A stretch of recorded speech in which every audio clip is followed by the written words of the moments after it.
ভাই pressure cooker কিভাবে তৈরি করে শুধু সেটাই দেখেন। এই যে দেখতে পাচ্ছেন প্রেসার কুকারের একটা মাপ, সেই মাপে কিন্তু একটা ফল খইয়ে নিয়েছে, নেওয়ার পরে দেখতে পাচ্ছেন হ্যাঁ যে প্রেসার কুকারে অ্যালুমিনিয়াম হয়, সেই অ্যালুমিনিয়াম লাগিয়ে দিয়ে হ্যাঁ তো দেখা যাচ্ছে কী করছে। এই যে দেখতে পাচ্ছেন মোটামুটি একটা মেকআপে এসছে, মেকআপে বলতে যে আপনার যে হয় আর কি, সেই ইয়াতে নিয়ে এলো আর কি। দেখতে পাচ্ছেন হ্যাঁ খুব সুন্দর একটি কিন্তু প্রেসার কুকার, দেখতে অসাধারণ ডিজাইন বুঝলেন।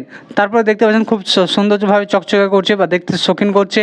তারপরে এই যে দেখতে পাচ্ছেন প্রেসার কুকারে যে আপনার ঢাকনাগুলো হয়, সেই ঢাকনাগুলো কীভাবে লাগাচ্ছে দেখতে পাচ্ছেন আপনারা, সেই ঢাকনাগুলো লাগানোর প্রসেসিং চলছে। তো দেখতে পাচ্ছেন খুব সুন্দরভাবে মানে ঢাকনাগুলো লাগানো হবে, তারপর দেখা যাক কী করে। তো একের পর এক প্রসেসিং বুঝলেন কি না, হ্যাঁ তো দেখতে পাচ্ছেন তো একের পর এক প্রসেসিং, তারপরে দেখা যাক কী করে বা কী করছে। হ্যাঁ তো দেখতে পাচ্ছেন খুব সুন্দর সুন্দর কিন্তু দেখতে কিন্তু অসাধারণ লাগছে। হ্যাঁ তারপরে কিন্তু ঘুষে মেজে একদম ঠিকঠাক করছে। হ্যাঁ এই যে দেখতে পাচ্ছেন, হ্যাঁ তারপরে দেখা যাক কী করে বা কী করছে। তো দেখতে